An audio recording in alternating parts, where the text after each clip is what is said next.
Bonjour tout le monde, je suis très contente de vous retrouver pour une nouvelle vidéo. J'espère que vous allez bien en cette fin de semaine. Je vous propose aujourd'hui la recette d'un velouté d'endive à l'ail. Alors je sais très bien et j'en suis consciente que rien qu'en voyant le titre, beaucoup de personnes ne cliqueront pas sur la vidéo et donc ne la regarderont pas parce que l'endive n'est pas forcément un légume qui est très apprécié, je le sais.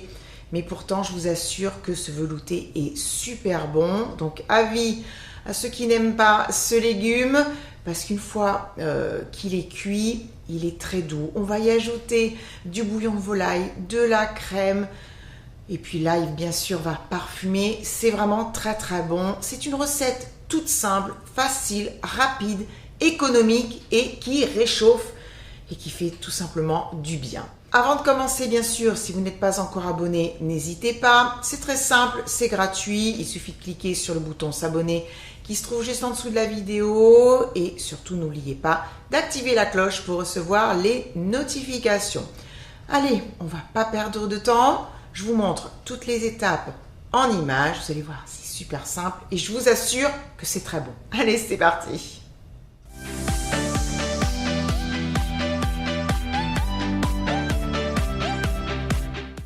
Bien sûr, pour faire un velouté d'endive, il me faut des endives. Je vais commencer par ôter la base.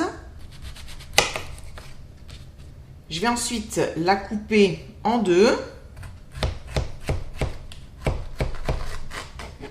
Et je vais ôter la partie ici qui est un petit peu dure. Alors on dit que c'est cette partie aussi qui est amère, mais je trouve quand même que les endives que l'on cultive aujourd'hui sont très très peu amères. Et ensuite, je vais l'émincer. Alors moi, je parle d'endives. Je sais très bien que dans le nord de la France, on appelle ça des chicons. Et je vais faire la même chose pour les autres. J'ai une échalote. Alors oui, il y a deux morceaux, mais en fait, c'était une échalote double. Je vais l'émincer grossièrement sans trop m'appliquer. De toute façon, ça va cuire avec les légumes et après, ça va être tout mixé. Donc, on ne se prend pas la tête. Vous l'avez peut-être remarqué sur le plan précédent, hors caméra, j'ai pelé et dégermé des gousses d'ail. Dernier légume à couper, ce sont des pommes de terre. Donc là, je les coupe en deux. Puis je vais les couper également grossièrement. Voilà, la préparation est terminée. Maintenant, on va passer du côté de la plaque gaz et on va commencer la cuisson. J'ai mis un faitout à chauffer doucement sur le gros feu. J'ai mis un beau morceau de beurre qui est totalement fondu. Donc, je vais ajouter l'échalote que je vais faire revenir 2 petites minutes. Je vais maintenant verser les endives. Je vais remonter le feu fort et je mélange. Alors bien sûr, les endives vont rendre de l'eau, ce qui est tout à fait normal. J'ai fait revenir les endives une bonne minute. Je vais ajouter du sucre roux. Et je vais poursuivre la cuisson encore 2-3 minutes. Je vais essayer de les faire caraméliser. Donc il faut vraiment être sur un feu vif, c'est super important. Voilà, ça fait déjà plusieurs minutes, j'ai pas vraiment regardé le temps. C'est encore un petit peu humide dans le fond du faitout. Donc je vais poursuivre parce que je voudrais quand même que cette eau s'évapore et obtenir une jolie caramélisation. Ça y est, les endives commencent à dorer. Voilà, je ne sais pas si vous verrez bien. Ici, là. Je vais ajouter les morceaux de pommes de terre et les gousses d'ail. Et puis, du bouillon de volaille.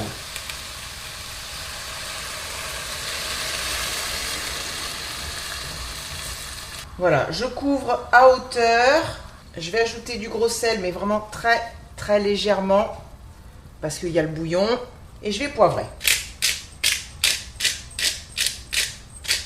Je vais porter le tout à ébullition et ensuite je vais faire cuire sur un feu doux. Je changerai de feu.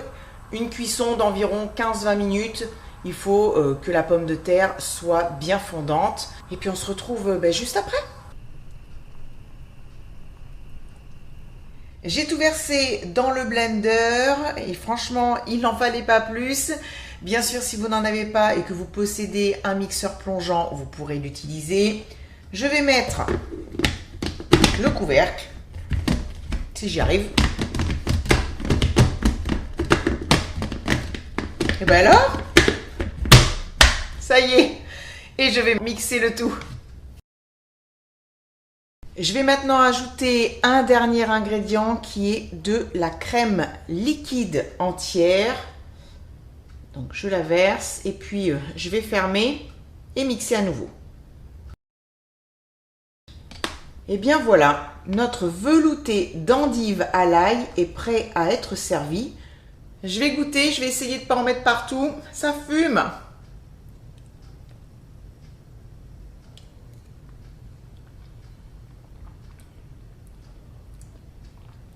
C'est bon. On a bien le goût de l'endive, mais c'est pas fort. L'ail est quand même assez subtil. Donc si vous n'aimez pas trop l'ail, surtout n'ayez pas peur. C'est tout en subtilité. C'est onctueux, ça a du goût. C'est bon. C'est bon. Voilà, il n'y a rien d'autre à ajouter. C'est bon. Sur ces belles paroles, c'est la fin de la vidéo. Merci à vous de l'avoir regardé. J'espère en tout cas que ça vous a plu. Si c'est le cas, n'oubliez pas le petit pouce vers le haut. Et si vous n'avez pas aimé, eh bien tant pis, mettez un pouce vers le bas. Je vous retrouve très vite pour d'autres recettes. Je vous souhaite un très bon week-end. Je vous embrasse. Continuez à cuisiner, régalez-vous. Et puis surtout, prenez bien soin de vous. Bisous, bye bye.